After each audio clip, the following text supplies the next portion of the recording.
96 Rock Mornings, Bridget and Nick, and we are talking some Friday Night Lights with Tom Gamble from In-Game Sports. We're down to the final games.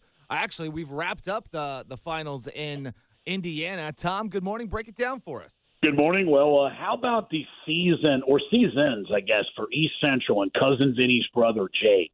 East Central won back-to-back 4A state championships, fourth overall in school history. First time they've ever gone back-to-back.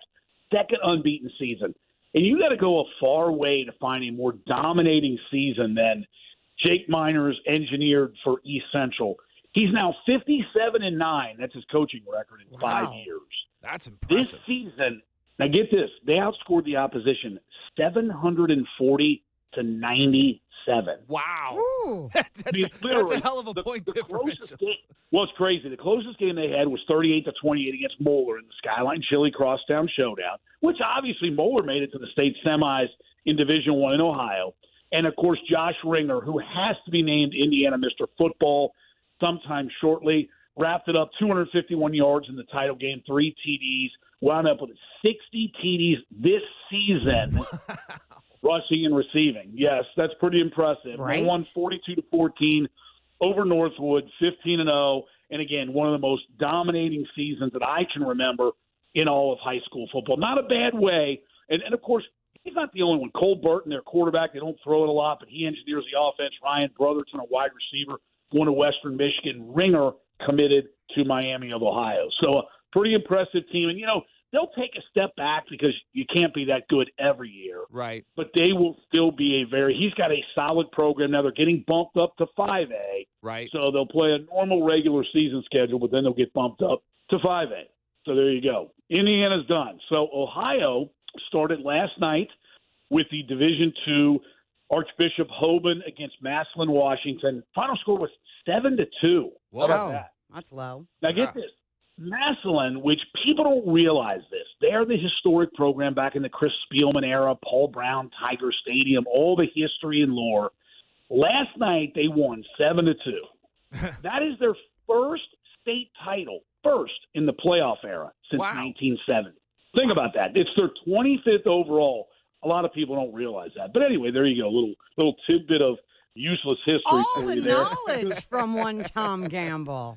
Yeah. There you go, Bridget. I try. I try to give I you appreciate some you. if on one of your evenings when you're out having a beverage or two and you want to maybe win some money, you can drop a question. If you're writing this down or taping it, you can, you got your little bank of questions there that nobody would have a clue about. Right? Nobody would know. I like it. But in Ohio, And frankly, probably shouldn't. Yes. right? In Ohio, though, some of our local teams got bumped out. Moeller and Anderson fell last week. Yeah, well, Anderson lost handedly to Massillon, Washington. So they lost to the state champion. Moeller lost in overtime. Second straight year they've gone down in a close one to Springfield. And Springfield's in the 96 Rock listening area. What a job Maurice Douglas, former UK player, Chicago Bear. They will take on Lakewood St. Edward again. Tall task. That's tonight, 7:30 up in Canton. Lakewood St. Ed's trying to win 3 straight. And they've kind of got a juggernaut, if you will, D1. But kudos to Springfield. And then Kettering Alter in D4.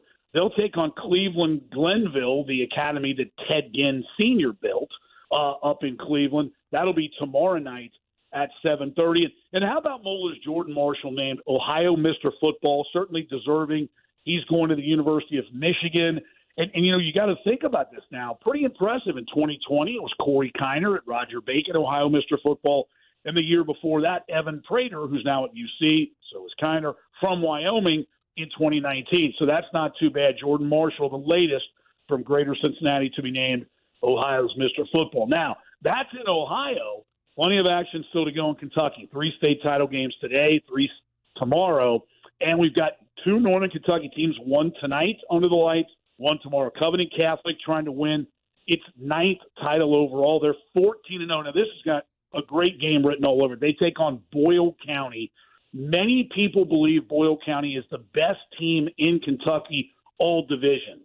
Wow. So CovCath has its hands full, but nonetheless, Evan Pitzer, their quarterback, Willie Rodriguez, their tight end, who's going to UK. This CovCath team is very talented, a pair of 14-0 teams, as CovCath last won it in 2019. And then Cooper High School tomorrow night in the 5A state final. Now, this is the high school where all three of my sons played football at Cooper, and Nice. this is Cooper's second. My youngest, Nathan, played last season. Unfortunately, broke his collarbone, missed half the year. That sucks, but Right. nonetheless, so they're excited about this. And Cooper, first time back since 2012. They play Bowling Green, the same team they lost to in 2012. This will be a tall order, but I got to tell you, Cooper's played great football. They beat Highlands on the road in Fort Thomas. Highlands, I think, was one of the hottest teams in the state. Cooper's won 8 in a row, and they take on Bowling Green tomorrow night at 8 o'clock. All the state title games are at Kroger Field, which is where UK plays. This team, Bowling Green's 11-3, but their losses are to Louisville St. X, Lexington Christian, and Bryan Station, all of which advanced pretty far out there. But Cooper's got a shot. They've won 8 in a row. Austin Alexander, the nephew of former Boone County, Alabama, and Seattle Seahawk great Sean Alexander. Right. He's a junior tight end. They got a sophomore quarterback, Cam O'Hara. They're very talented. So best of luck to CovCath and Cooper, and we'll see if Northern Kentucky can bring a couple back. Beechwood lost in the state semis to Mayfield last week by 3. So pretty good runs.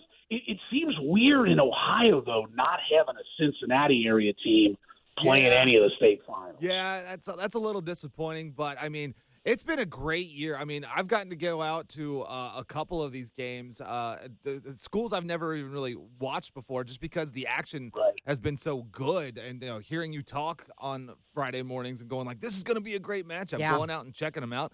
It's really fun and almost sad to see it kind of wrapping up. Agreed. It's well, this troubles me. I love all sports. I love college basketball. I love high school basketball. But football for me is where it's at. It's just a lot of fun. And we've had a great year in the Skyline Chili Crosstown Showdown. I mentioned East Central, that tight game with Moeller. Covington Catholic's closest game this year, they trailed Beechwood in the showdown 21-0 and wound up winning late 35-31. So, I mean, we've had some really good games, and it is really – it's a lot of fun to see. I know how hard, and Nick, you played, I mean, it's people don't realize the time, and it's turned into and I think this is ridiculous, but it's turned into 12 months now. There's no off-season. I mean, they'll when they get this far, the good news is you made it this far. The bad news is there's even less time to get ready for next season, starting the weights and all that. But this is what it's all about. I mean, when you can go to either, Tom Benson Hall of Fame Stadium in Canton or Kroger Field at UK in Lexington and play in front of fans for a state championship title, it's pretty cool. It really is. It really is. And we want to wish good luck to all the teams still in it, still Absolutely. playing. And Tom, we appreciate you taking the time, breaking it all down for us. If people want to follow more of your insight and get some action on the games and things like that, how can they do it? It's at X-Town Showdown on Twitter. Of course, we'll put it's the holiday season, so I'll use this cheesy line. We'll put a bow on the season next Friday. Oh, look at you. It'll be our last one. And I only have one. I'll leave you all with one final question to ponder. Okay. Since when did rainfall constitute a weather impact day? Somebody's got to help. Somebody help me. I do not have the answer to your question. Unfortunately, I don't either. It's rain. It's out there. It's just what it is. What it is. As they say in the huddle, play on. Play on. Tom, we appreciate it. You guys have an awesome weekend. You too, brother.